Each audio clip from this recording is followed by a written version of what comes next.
ಕರ್ನಾಟಕದ ಜನಗಳ ಆಶೀರ್ವಾದ ಹಾಗೆ ಕೇರಳ ಜನಗಳ ಆಶೀರ್ವಾದದಿಂದ ಇವತ್ತು ಮತ್ತೆ ನಾವು 2ನೇ ದಿನಕ್ಕೆ ಹಂತಕ್ಕೆ ನೀರಿಗೆ ಬಂದಿದ್ದೇವೆ. ಬೆಳಿಗ್ಗೆ ಬಂದಾಗಲೇ ನಮ್ಮ ಡ್ರೆಜ್ಜರ್ನ ಮಾಲೀಕ ಯಾರೋ ಮಹೇಂದ್ರ ಅಂತ ಅವರು ಕೆಳಗೆ ಇಡಲಿಕ್ಕೆ ಬಿಡಿಲ್ಲ ಆ ಜಾಗದಲ್ಲಿ. ಯಾಕಂದ್ರೆ ಅವ್ರದ್ದೊಂದು ಫೋಟೋಗ್ರಾಫಿ ಮಾಡ್ಲಿಕ್ಕೆ ಉಂಟಂತೆ. ಆ ಫೋಟೋಗ್ರಾಫಿ ಮಾಡಿ ಆ ಸರ್ಕಾರ ಕೊಡ್ಬೇಕಂತೆ. ಆದ್ರಿಂದ ಅವರು ಸರ್ಕಾರದ ಅನುಮತಿಯಿಂದ ಬಂದು 1 ಕೋಟಿ ರೂಪಾಯಿ ತಗೊಂಡಿದ್ದಾರೆ. ಆದ್ರೆ ನಮಗೆ ಇಲ್ಲಿ 1 ಕೋಟಿ ಬಿಟ್ಟು ಒಂದು ಬಿಡಿಗಾಸು ಇಲ್ಲ. ಆದ್ರೂ ಸಹ ನಾವು ಇಡ್ಲಿಕ್ಕೆ ಬಂದಾಗ ನಮ್ಗೆ ಅಲ್ಲಿ ನಾವು ತೋರಿಸಿದ ಒಂದು ಲೊಕೇಶನ್ ಯಾವ್ದುಂಟು ಬಾಯ್, ಆ ಬಾಯಲ್ಲಿ ಅವರು ಹುಡುಕ್ತಾ ಇದ್ದಾರೆ. ಈಗ ಆ ಬಾಯಲ್ಲಿ ಹುಡುಕಿ ಅವರು ಮೇಲ್ತಿಗೆ ಒಂದು ಸಾಹಸ. ಯಾಕಂದ್ರೆ ಅಡಿಭಾಗದಲ್ಲಿ ಹುಡುಕಿದ್ರೆ ಮಾತ್ರ ಸೆಲೆಟನ್ ಸಿಗ್ತದೆ. ಖಾಲಿ ಗಾಡಿ ಹುಡುಕ್ಲಿಕ್ಕೆ ಹೋದ್ರೆ ಅಲ್ಲಿ ಆ ಮಣ್ಣಿನ ಅಡಿಭಾಗಕ್ಕೆ ಸೆಲೆಟನ್ ಹೊಡಿಯಾಗಿ ಹೋಗ್ತದೆ. ಮೊದಲು ಬೆಳಿಗ್ಗೆ ಬಂದಾಗ ಒಂದು ಸಲ ಸ್ಕೂಬಾ ಡೈವರ್ ಇಡಿಸಬೇಕು. ಅವಾಗ ಇಲ್ಲಿ ಈ ತರ ಕಳಕಾದ್ರೆ ನೀರು ಕೆಸರಾದ್ರೆ ನೋಡ್ಲಿಕ್ಕೆ ಆಗಲ್ಲ. ಅದಕ್ಕಿಂತ ಮುಂಚೆ ಡೈವರನ್ನು ನಿಲ್ಲಿಸಿ ಆಮೇಲೆ ಅವ್ರು ಕೆಲಸ ಮಾಡಬೇಕು. ಇದಾಗಲ್ಲ, ಮೊದಲೇ ಅವರು ಹೂಳು ತೆಗಿಲಿಕ್ಕೆ ಶುರು ಮಾಡಿದ್ದಾರೆ. ಅಲ್ಲ, ಈಗ ನಿನ್ನೆ ಸ್ಕೂಬಾ ಡೈವರ್ ಅವರು ಇರಬೇಕಿತ್ತು, ಬಟ್ ನಿನ್ನೆ ಯಾಕೆ ಬರಲಿಲ್ಲ? ಸ್ಕೂಬಾ ಡೈವರ್ ಹುಡುಕ್ಬೇಕಾದ್ರೆ ಇವತ್ತೆಲ್ಲ ಸಿಕ್ಕಿದಂದಾಗ ಯಾಕೆ ಬಂದಿದ್ದಾರೆ? ನಿನ್ನೆ ಸಹ ಹಾಗೆ ನಮ್ಗೆ 2 ಗಾಡಿ ಸಿಕ್ಕಿದೆ. ಆಮೇಲೆ ಅವ್ರ ಕೆಲಸಕ್ಕೆ ಸಹ ನಾವು ನಿನ್ನೆ ಸಪೋರ್ಟ್ ಆಗಿ ಹೋಗಿದ್ದೇವೆ. ಈಗ ಆ ಜಾಗಕ್ಕೆ ಬರಬೇಡಿ ಅಂತ ಹೇಳಿದ್ದಾರೆ. ನಾವು ಬೇರೆ ಜಾಗದಲ್ಲಿ ಹುಡುಕ್ತಾ ಇದ್ದೇವೆ. ನಮಗೆ ಇಂಡಿಪೆಂಡೆಂಟ್ ಆಗಿ ಇಲ್ಲಿ ಮುಳುಗಲಿಕ್ಕೆ ಅನುಮತಿ ಕೊಡ್ತಾ ಇಲ್ಲ. ನಾವು ಇವತ್ತು ಸಂಜೆ ತನಕ ಮಾಡ್ತೇವೆ. ಸರ್ಕಾರ ಈ ತರ ಮಾಡಿ, ಯಾಕಂದ್ರೆ ಬೆಳಿಗ್ಗೆ ಬಂದಾಗ ಪೊಲೀಸ್ ಪ್ರೊಟೆಕ್ಷನ್ ಅಲ್ಲೇ ಕಳಿಸ್ಬೇಕು. ಯಾಕಂದ್ರೆ ಹೋಗುವಾಗ ನಮ್ಮನ್ನ ಹೇಗೆ ಪೊಲೀಸ್ ಪ್ರೊಟೆಕ್ಷನ್ ಅಲ್ಲಿ ನಮ್ಗೆ IB ಬಿಡ್ತಾರೆ, ಅದೇ ರೀತಿ ಬಂದಾಗಲೂ ಪೊಲೀಸ್ ಪ್ರೊಟೆಕ್ಷನ್ ಅಲ್ಲೇ ಕಳಿಸ್ಬೇಕು. ಯಾಕಂದ್ರೆ ಅವ್ರಿಗೆ ಹೇಳ್ಬೇಕು ಅವ್ರು ಬಂದಾಗ ಇವ್ರು ಮಾಡ್ಲಿ ಅಂತ. ಅದು ಯಾರು ಮಾಡ್ಲಿಕ್ಕೆ ಹೋಗುದಿಲ್ಲ. ಅದರಿಂದ ನಮ್ಗೆ ತುಂಬಾ ಬೇಜಾರಾಗಿದೆ. ನಾನು ಇವತ್ತು ಬಂದಿದ್ದಕ್ಕೆ ನಮ್ಮ ಟೀಮ್ನವರು ಇವತ್ತು ಮುಳುಗ್ತೇವೆ. ನಾಳೆಯಿಂದ ನಾವು ಇಲ್ಲಿಂದ ನಮ್ಮ ಊರಿಗೆ ಹೋಗ್ತಾ ಇದ್ದೇವೆ. ಯಾಕಂದ್ರೆ ನಾವು ಯಾವ ಬಿಡುಗಾಸು ತೆಗೆದೇ ಇಲ್ಲಿ ಫ್ರೀ ಆಗಿ ಬಂದ್ ಮಾಡೋದು. ಅವ್ರು ಈ ತರ ಮಾಡಿದ್ರೆ ನಾವು ಇನ್ನು ಊರಿಗೆ ಹೋಗ್ತೇವೆ. ಮೊದಲಾಗಿ ಹೇಳ್ತೇನೆ, ಇದಕ್ಕೆ ಕಮೆಂಟ್ ಅಲ್ಲೇ ನೀವೇ ಉತ್ತರ ಕೊಡಬೇಕು. ಅಲ್ಲ, ಈಗ ನಿನ್ನೆ ಜಿಲ್ಲಾಡಳಿತ ಮತ್ತೆ ಇಲ್ಲಿ ಶಾಸಕರು ಮತ್ತೆ ಪೊಲೀಸ್ನವರು ಕೂಡ ಇಲ್ಲಿ ಹೇಳಿದ್ರಲ್ಲ ನಿಮ್ಗೆ ಕಾರ್ಯಾಚರಣೆಯನ್ನೇ ಕಂಟಿನ್ಯೂ ಮಾಡ್ಲಿಕ್ಕೆ. ಪೊಲೀಸ್ನವರು, ಜಿಲ್ಲಾಡಳಿತ ಎಲ್ಲರೂ ಅವ್ರು ಇರುವಾಗ ಹೇಳ್ತಾರೆ ಈಶ್ವರ್ ಮಲ್ಪೆ ನೀವು ಮಾಡಿ ಅಂತ. ಇಲ್ಲಿ ಬೆಳಿಗ್ಗೆ ಬಂದಾಗ ಅವ್ರು ಇರುದಿಲ್ಲ. ಇಲ್ಲಿ ಬಂದಾಗ ಅಲ್ಲಿ ಯಾರು ವಹಿಸ್ಕೊಂಡಿದ್ದಾರೆ ಅವರು ಬೇಡ ಅಂತ ಹೇಳ್ತಾರೆ. ಅವಾಗ ನಮಗೆ ಇಳಿಲಿಕ್ಕೆ ಆಗುದಿಲ್ಲ. ಬೆಳಿಗ್ಗೆ ಸಮೇತ ನಾವು ನಮ್ಮ 8 ಜನಕ್ಕೆ 600 ರೂಪಾಯಿ ಬಿಲ್ ಚಾದಾಗಿದೆ. ಅದು ನಾವು ಕೈಯಲ್ಲಿ ಕೊಟ್ಟು ಬಂದದ್ದು. ಅವ್ರೇನು ಕೊಡ್ಲಿಲ್ಲ, ಸರ್ಕಾರ ಏನು ಕೊಡ್ಲಿಲ್ಲ. ಇಲ್ಲಿ ಒಂದು ಕೆಲಸಕ್ಕೂ ನಾವೇ ಖರ್ಚು ಮಾಡ್ಕೊಂಡು ನಾವು ಮಾಡುವವರು. ಅದಕ್ಕೆ ಅವ್ರು ಬೇಡ ಅಂದ್ಮೇಲೆ ನಾವು ಯಾಕೆ ಮಾಡ್ಬೇಕು ಇಲ್ಲಿ? ಹೌದು, ಕರೆಕ್ಟ್. ಬಾಣ ವೀಕ್ಷಕರೇ, ಇದೀಗ ನಿಮಗೆ ಈಶ್ವರ್ ಮಲ್ಪೆ ಅವರು ಮುಳುಗಿರುವಂಥ ಒಂದು ಸ್ಥಳವನ್ನು ತೋರಿಸ್ತಾ ಇದ್ದೀನಿ. ಝೂಮ್ ಮಾಡಿದ್ದೀನಿ ನೋಡಿ. ಸೊ ನಿಮಗೆ ಅಲ್ಲಿ ಬಬಲ್ಸ್ಗಳು ಕಾಣ್ತಾ ಇರ್ಬೋದು. ಆ ಒಂದು ಸ್ಥಳದಲ್ಲಿ ಈಶ್ವರ್ ಮಲ್ಪೆ ಅವರು ನೀರಿನ ಒಳಗಡೆ ಹುಡುಕಾಟವನ್ನು ನಡೆಸ್ತಾ ಇದ್ದಾರೆ. ಸೊ ಆ ಒಂದು ಸ್ಥಳದ ಸುತ್ತಮುತ್ತಲಿನಲ್ಲೇ ಮರದ ದಿಮ್ಮಿ ಹಾಗೂ ಪತ್ತೆಯಾಗಿರುವಂತಹ ಅರ್ಜುನ್ ಟ್ರಕ್ ಮತ್ತು LPG ಟ್ಯಾಂಕರ್ ಅಲ್ಲದೆ ಇನ್ನೊಂದು ಟ್ರಕ್ ಪತ್ತೆಯಾಗಿತ್ತು. ಮತ್ತು ಈ ಕಡೆ ಸೈಡ್ನಲ್ಲಿ ಈ ಒಂದು ಭಾಗದಲ್ಲಿ LPG ಟ್ಯಾಂಕರ್ನ ಟ್ರಕ್ನ ಚಕ್ರಗಳ ಪತ್ತೆ ಆಗಿದ್ವು.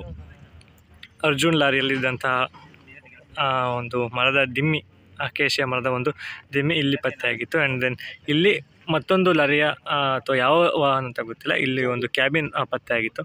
ಇದೀಗ ಈಶ್ವರ್ ಮಲ್ಪೆ ಅವರು ಮತ್ತು ಅದೇ ಸ್ಥಳದ ಅಕ್ಕಪಕ್ಕದಲ್ಲೇ ಕಾರ್ಯಾಚರಣೆಯನ್ನು ಮಾಡ್ತಾಯಿದ್ರೆ. ಆ್ಯಕ್ಚುಲಿ ನಾವು ಇವತ್ತು ಆಗಲೇ ಹೇಳಿದಾಗೆ ಒಂದು ಬಾರ್ಜ್ ಇದೆಯಲ್ಲ, ಆ ಒಂದು ಬಾರ್ಜಿನ ಆ ಒಂದು ಭಾಗದಲ್ಲಿ ಕಾರ್ಯಾಚರಣೆಯನ್ನು ನಡೆಸಬೇಕಾಗಿತ್ತು. ಬಟ್ ನಿಮಗೆ ಗೊತ್ತಾಗಿದೆ ಯಾವ ರೀತಿ ಆಯಿತು ಅಂತ. ಮೊದಲನೇ ವಿಡಿಯೋ ನೋಡಿದರೆ ಗೊತ್ತಾಗಿರುತ್ತೆ. ಆ್ಯಕ್ಚುಲಿ ಈಶ್ವರ್ ಮಲ್ಪೆ ಅವರು ಬೇಸರದಿಂದ ಹೋಗಲಿಲ್ಲ, ಬೇಜಾರು ಮಾಡಿಕೊಂಡು ನಾನು ಕಾರ್ಯಾಚರಣೆಯನ್ನು ಮಾಡಲ್ಲ ಅಂತ ಅವರು ಅಷ್ಟೆಲ್ಲ ಹೇಳಿದ್ರು. ಬಟ್ ಮನೆಯವ್ರಿಗೋಸ್ಕರ ಯಾರು ಈಗ ಬರುವಿಕೆಗಾಗಿ ಕಾಯ್ತಾ ಇದ್ದಾರೆ, ನಾಪತ್ತೆ ಆದವರ ಮನೆಯವ್ರಿಗೋಸ್ಕರ ಅವರು ಬೇಜಾರು ಆದ್ರೂ ಸಹ ಅಷ್ಟೆಲ್ಲ ಅವರು ಮಾತಾಡಿದ್ರೂ ಸಹ ಈಗ ಇಲ್ಲ, ನಾನೇ ಇಂಡಿಪೆಂಡೆಂಟಾಗಿ ಹುಡುಕ್ತೀನಿ, ಪರವಾಗಿಲ್ಲ, ಅವ್ರ ಮನೆಯವ್ರಿಗೋಸ್ಕರ ನಾನು ಹುಡುಕ್ತೀನಿ ಅಂತ ಇದೀಗ ನಾನು ನಿಮಗೆ ತೋರಿಸ್ತಾ ಇದ್ದೀನಲ್ಲ. ಸೊ ಆ ಒಂದು ಜಾಗದಲ್ಲಿ ಈಗ ಹುಡುಕಾಟವನ್ನು ನಡೆಸ್ತಾ ಇದ್ದಾರೆ. ವೀಕ್ಷಕರೇ, ನೀವೀಗ ಗಮನಿಸ್ತಾ ಇರ್ಬೋದು, ಈಶ್ವರ್ ಮಲ್ಪೆ ಈಗ ಇಲ್ಲಿ ಬಂದಿದ್ದಾರೆ. ಏನೋ ಸಿಗ್ನಲ್ ಕೊಡ್ತಾ ಇದ್ದಾರೆ. ಸ್ಕೂಟರಾ?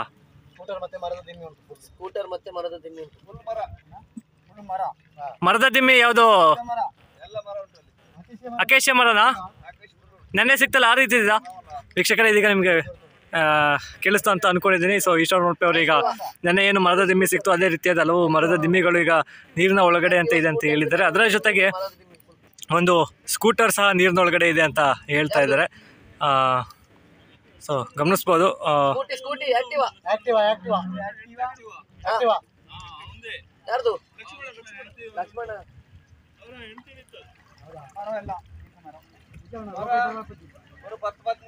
ಒಳ್ಳೆ ಮಾಡುಂಟು ಬಂಡಿ ಬಿಡ್ತೇನೆ ಈಶ್ವರಣ್ಣ ಈಗ ರೋಪ್ ಕಟ್ ಬಂದಿದ್ದೀರಾ ಈಶ್ವರಣ್ಣ? ಹಾಂ, ಇದೀಗ ವೀಕ್ಷಕರ ಏನು ನಮ್ಮ ತಂಡದ ಬಿಲ್ಲಾಲ್ ಅವರು ಏನು ರೋಪ್ ಇಟ್ಕೊಂಡಿದ್ದಾರೆ, ಆ ಒಂದು ರೋಪನ ಈಗ ನೀರಿನೊಳಗೆ ಅವರು ಹುಡುಕಿ ಬಂದಿರುವಂತಹ ಒಂದು ಆ್ಯಕ್ಟಿವಾ ಮತ್ತು ಒಂದು ಮರದ ದಿಮ್ಮೆ ಏನಿದೆ ಅದಕ್ಕೆ ಈ ಒಂದು ರೋಪನ ಕಟ್ಟಿ ಬಂದಿದ್ದಾರೆ. 10-20 ಮರ ಇದೆಯಾ?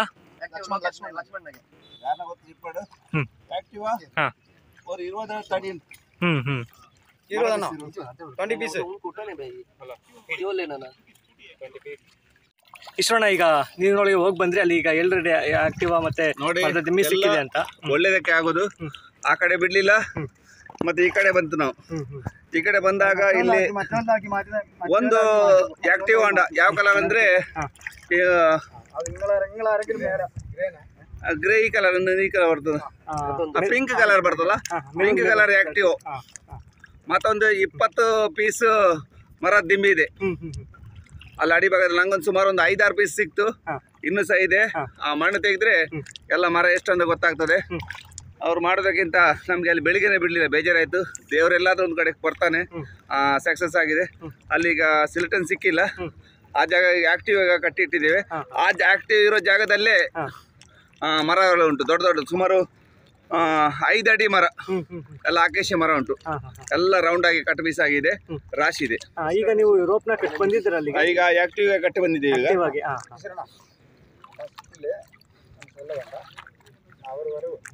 ಅವಿಗೆನ್ನ ಯಪ್ಪ ಬಂದು നമ്മളെ കാത്തിരിക്കുന്നവളെ ഇപ്പൊ എല്ലാ കേൾക്കാർ നിങ്ങൾ നോക്കിക്കോ. ഇവിടെ തന്നെ അർജുൻ്റെ വണ്ടിൻ്റെ തടി പീസ് ഒരുപാട് ഒരു 7-8 പീസ് ഞാൻ അടിഭാഗത്തിൽ കിട്ടിയ ആക്റ്റീവ് ഭാഗത്തിൽ എടുക്കുന്നുണ്ട്. ഒരു 10 പീസ് ഇതുണ്ട്, തടി പീസ് ഉണ്ട്. ഒരു ആക്റ്റീവ് ഹോണ്ട ഉണ്ട്, ആക്റ്റീവ് ഹോണ്ട ഹോണ്ട ആക്റ്റീവ്. പിന്നെ ഒരു 10 പീസ് ഉണ്ട് തടി പീസ് ഒല്ലല്ല. അതെ, മുനാപ്പിൻ്റെ വണ്ടിൻ്റെ അവിടെ തന്നെ ഉണ്ട്. എല്ലാം 10 ഉണ്ട് അവിടെ. ആക്റ്റീവ് ಈಗ ರೋಪ್ ಕಟ್ ಬಂದಿದ್ರ ಮಲಯಾಳಮಲ್ಲಿ ಕೇಳಿ. ഇപ്പൊ ആക്റ്റീവിലെ കെട്ടിട്ടുണ്ട്. അതിലെ പക്കത്തിലെ ആ ആക്റ്റീവ് പക്കത്തിലെ തടി പീസ് ഉണ്ട്. അത് എടുക്കാൻ പോയി നാടി പോയിട്ട് ഒരു കട്ടിട്ട് കമ്പി എടുത്തിട്ട് കട്ടി വിടണം ഓരോരോ പീസ്. അപ്പൊ അടിഭാഗത്തിലെ വണ്ടി ഉണ്ട് നോക്കാം ആ സ്ഥലത്ത്. ഇപ്പൊ കിട്ടിയത് ഞാൻ ഇവിടെ ചിന്ന പീസ് അവിടെ ഒരു നേരത്തെ ഒരു 5 പീസ് കിട്ടിയിട്ടുണ്ട്. അതേമാതിരി ഒല്ലേ പീസ് ഉണ്ട് അവിടെ.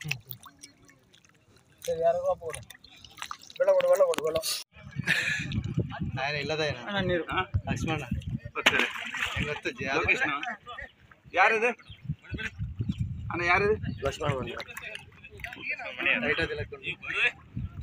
ಲೊಕೇಶನ್ ಮನೆಯವರಾ?